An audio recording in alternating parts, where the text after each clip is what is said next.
Varsha, and today in this video I am going to explain you clavicle bone, and we will divide this bone into various parts and we will study each and every part in detail. So first we will see some basic introduction to the clavicle bone.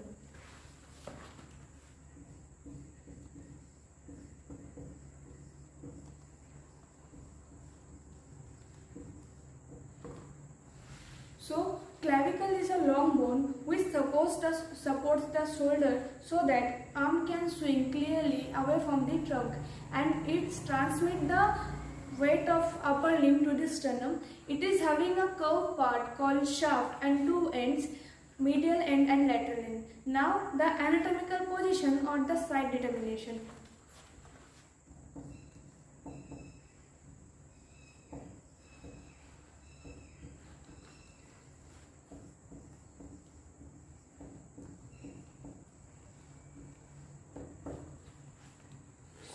Hold the bone horizontally, so its lateral end is flat and medial end is large and quadrilateral, and the shaft of the clavicle is slightly curved, so it is convex forward from its medial two-third and concave forward from its lateral one-third.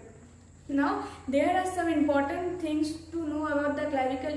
It is the only bone in the body which is placed horizontally, and second, it is the only bone which start ossifying first, and it is the only long bone which having two primary center, and it is subcutaneous throughout. So now the features of clavicle bone.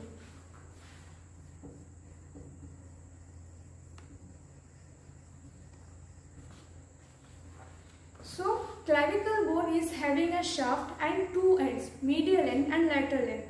Medial end forms the medial two-third of the bone and lateral end forms the lateral one-third of the bone. Now lateral end. Lateral end having two borders and two surfaces. Anterior border, posterior border, superior surface and inferior surface. Anterior border concave forward and posterior border convex.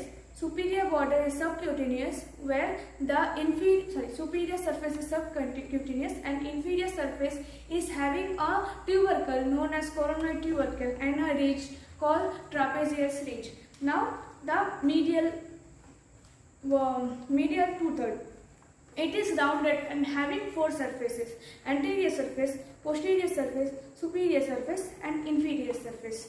And the two ends of the clavicle, medial end and lateral end.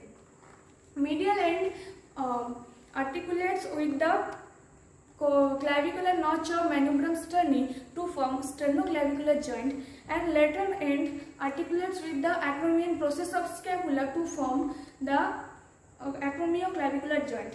This is the inferior surface of medial two-third is having an oval impression for costoclavicular ligament and a subclavian groove for the attachment of a muscle. So now attachment on the clavicle bone.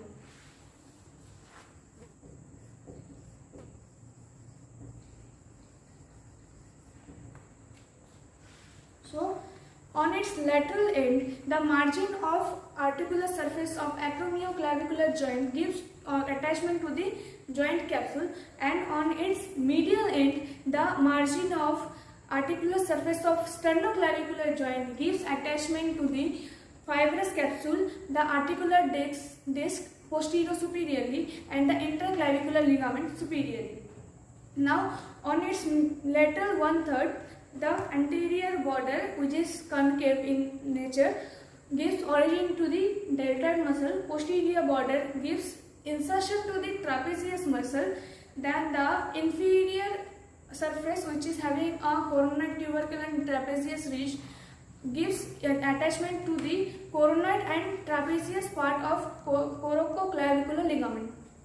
Now on its medial two-third of the shaft, gives anterior surface gives at the origin to the pectoralis major muscle. The superior surface gives origin to the clavicular head of sternocleidomastoid muscle. The posterior surface which gives the origin to the stylohyoid muscle, and the oval impression on its inferior surface of medial two-third gives attachment to the costoclavicular ligament, and the subclavian groove on its inferior part gives the in origin to the subclavius muscle, and there is the nutrition foramen. So now the ossification centers.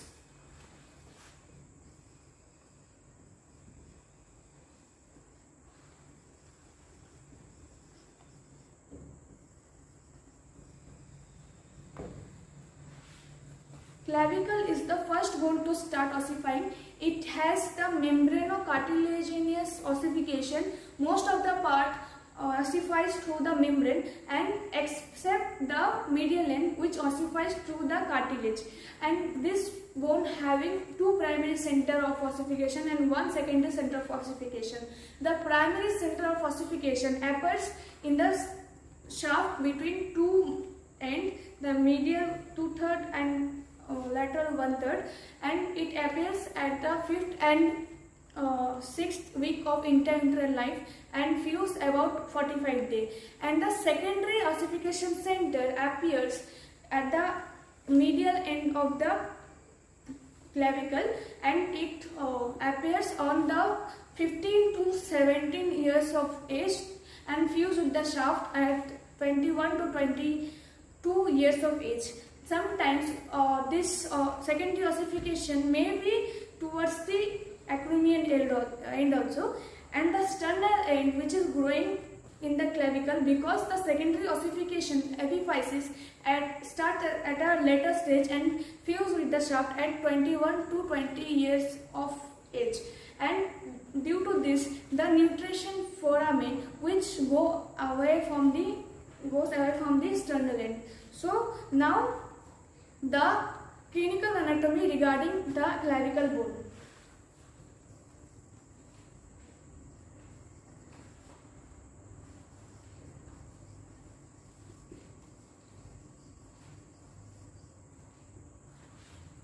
So clavicle bone common fracture occurs due to falling out of overstretched hand, because and common side of the fracture is the junction between two curvatures, and which is the weakest point.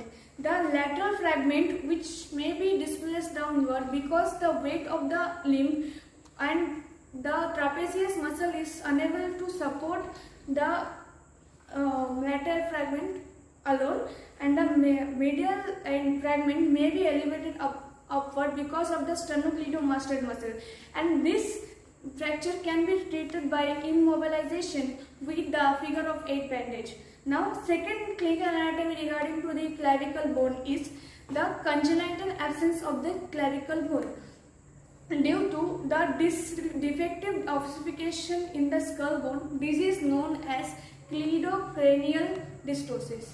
So this was about the clavicle bone. I hope you guys are clear. Thank you.